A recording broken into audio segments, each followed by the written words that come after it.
Lou Pratt had been running the courtesy circuit for 11 years, and he could read a small-town garage from the parking lot before he even cut the engine.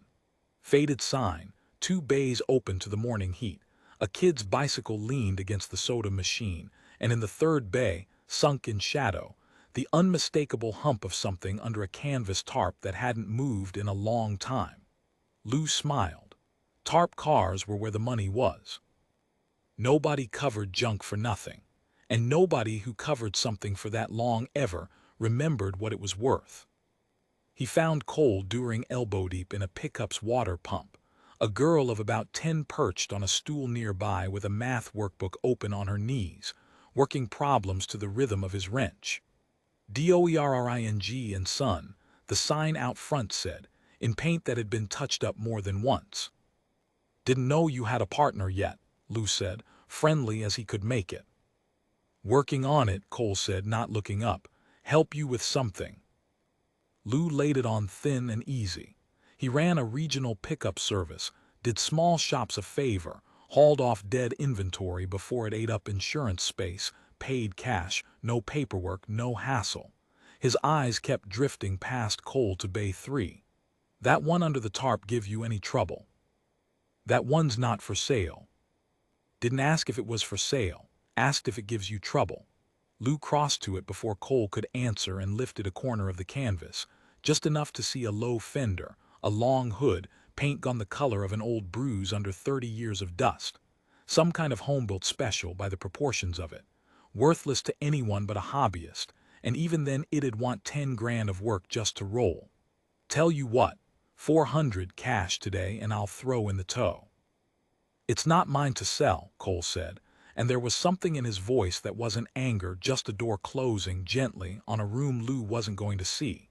He nodded toward a yellowed index card taped above the workbench, the handwriting on it gone shaky toward the end. "Not till Bertie's old enough. WD.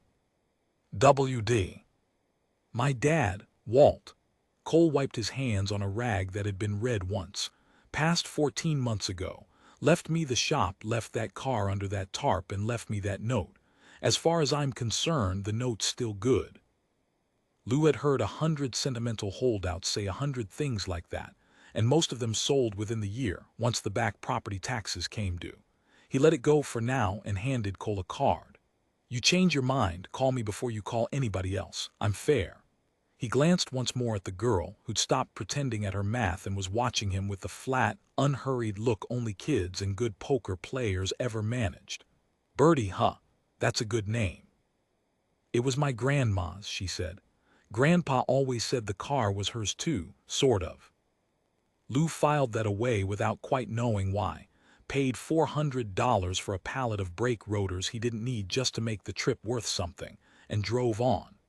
3 weeks later, on his way back through, he stopped at the diner across from Dewering and Son for coffee, and the waitress, who knew everyone's business and most of their grandparents, filled in the rest without being asked. Cole's wife had died when Bertie was 4, and Cole had taken over the shop that same year, raising the girl between oil changes and homework at that same workbench stool. "Walt practically lived there those last years too," she said, refilling Lou's cup. "Strange about that car his whole life, though. Wouldn't run it, wouldn't sell it, wouldn't even talk about it to his own brother. Hank used to say their daddy left it to Walt out of spite, just to give him something to be quiet about." Lou turned that over with his coffee, and decided it was worth one more stop on his way back through. He never made it to the counter. Bertie spotted him crossing the lot and came out at a dead run, practically vibrating.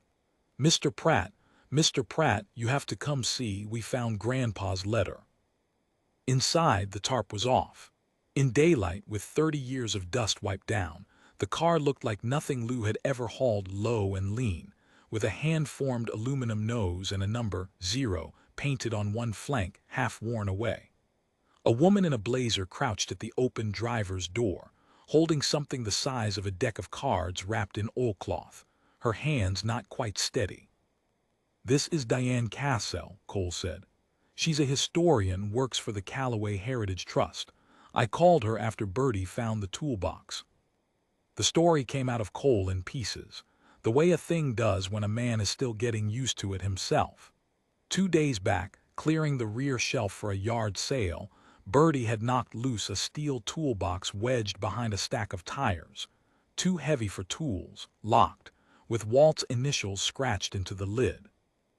Inside, a leather logbook in his father's young handwriting, a folded photograph of 2 men standing on either side of this same car, and a sealed envelope addressed, in the same shaking hand as the index card, to Bertie. "Read it," Bertie said, holding it out. She'd clearly already read it 11 times. "Read the part about Sam." Lou read it. Walt During's letter wasn't long and didn't dress anything up. In 1968, working nights out of a rented bay 2 towns over, Walt and a young engineer named Sam Reyes had built one car from scratch, Callaway Motors Car Zero.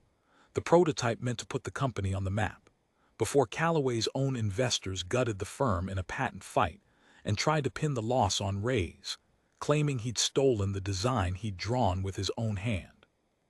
Rather than let Reyes go to court against men with more lawyers than he had years left, Walt told everyone the prototype had burned in a shed fire.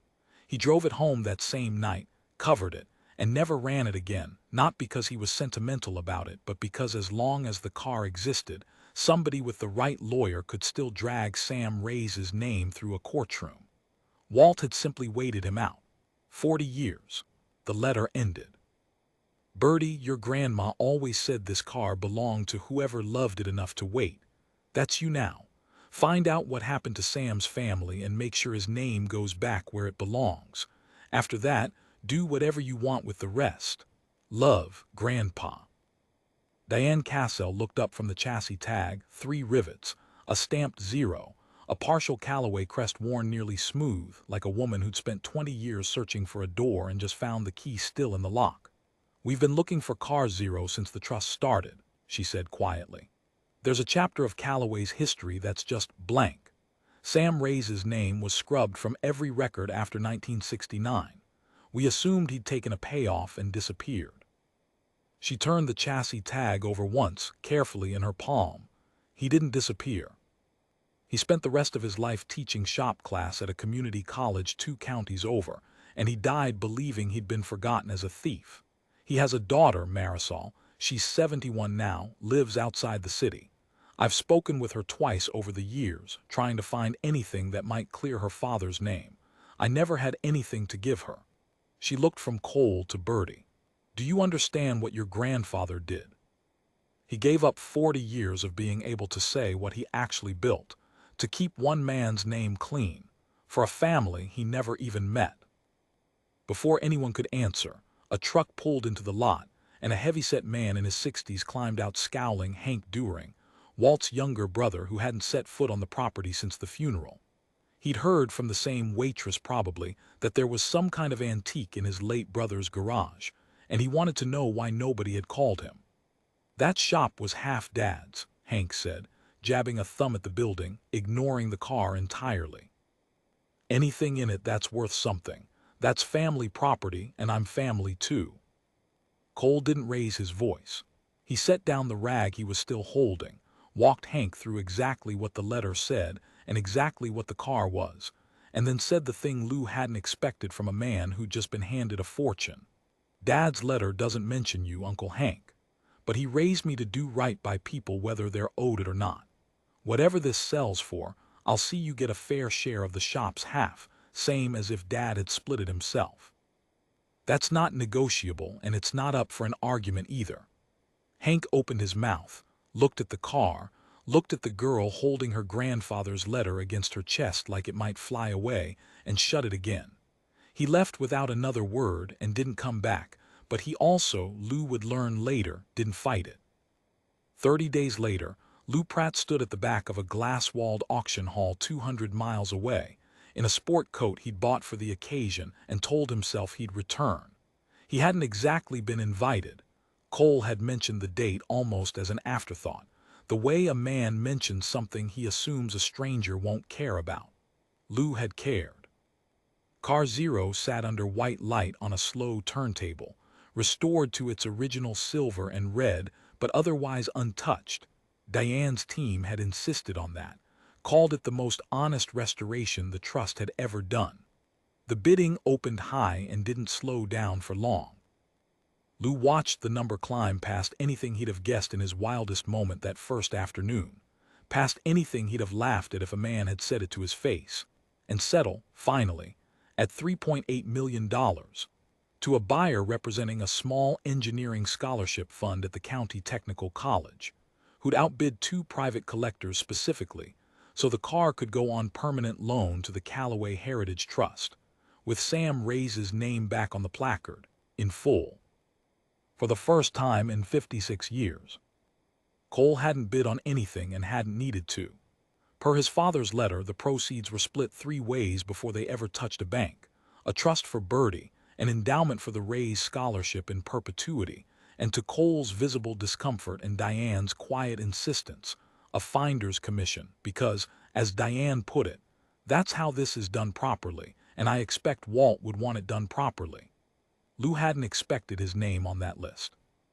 He'd offered the man $400 for what turned out to be the missing piece of another man's whole life, and Cole Dewering had still cut him in, because Cole had decided a long time ago, the same as his father before him, that doing right by people cost you something or it wasn't worth doing at all.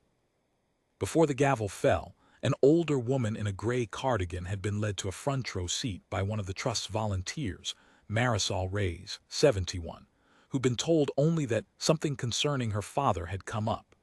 When the auctioneer read the placard's new wording aloud, designed and built by Sam Reyes, 1968, restored on permanent loan, she put both hands over her mouth, the same way Diane had at the garage a month before.